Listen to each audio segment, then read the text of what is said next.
আসসালামু আলাইকুম, this is my another new blog video. আমি আবারও এসেছি আপনাদের মাঝে নতুন একটা ভিডিও নিয়ে।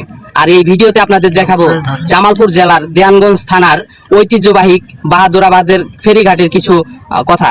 এক সময় ঢাকার সঙ্গে দেশের উত্তর অঞ্চলের রেল যোগাযোগের ব্যবস্থা ছিল বাহাদুরাবাদ ফেরিঘাট। 1938 সালে ব্রিটিশ সরকার ঢাকার সঙ্গে উত্তর অঞ্চলের রেল যোগাযোগের ব্যবস্থাপনার উপলক্ষে চালু করেছিল বাহাদুরাবাদ রেল ফেরি। তখন এপারে ছিল বাহাদুরাবাদ ঘাট এবং অন্য পারে ছিল গাইবান্ধা তিস্তা ঘাট। আগে বহু পরিচিত হলো, বর্তমানে এই ঘাট থেকে দৈনিক শত শত মানুষ পার হয়ে উত্তরাঞ্চলে। আলোচিত ও ঐতিহ্যবাহী বাহাদুরাবাদ ইউনিয়নের নাম ছড়িয়ে পড়েছে দেশ ও বিদেশে। এখন আমার পিছিয়ে আপনারা যে লঞ্চগুলো দেখছেন, এই লঞ্চগুলো আসলে হলো যে আপনার বাহাদুরাবাদ থেকে বালাসী ঘাট পর্যন্ত যাওয়ার জন্য।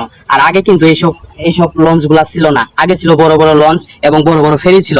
আর সেই ফেরিগুলাতে শুধু মানুষ পারাপার হতো না, সেই ফেরিগুলাতে বড় বড় ট্রেনের বগি আলাদা আলাদা করে পার করা হতো। বর্তমানে আপনারা যে চরটি দেখতে পাচ্ছেন, এই চর থেকে ভিউ পরিমাণ ফসল ফলায় বাহাদুরাবাদ ঘাটের জনবাসীরা। শুধু চর থেকে নয়, এই নদী থেকেও মাছ ধরে অনেকেই জীবিকা নির্বাহন করে সুখে শান্তিতে দিন কাটায়। এক কথায় ভালোবাসার তাগিদে বাহাদুরাবাদ ফেরিঘাট।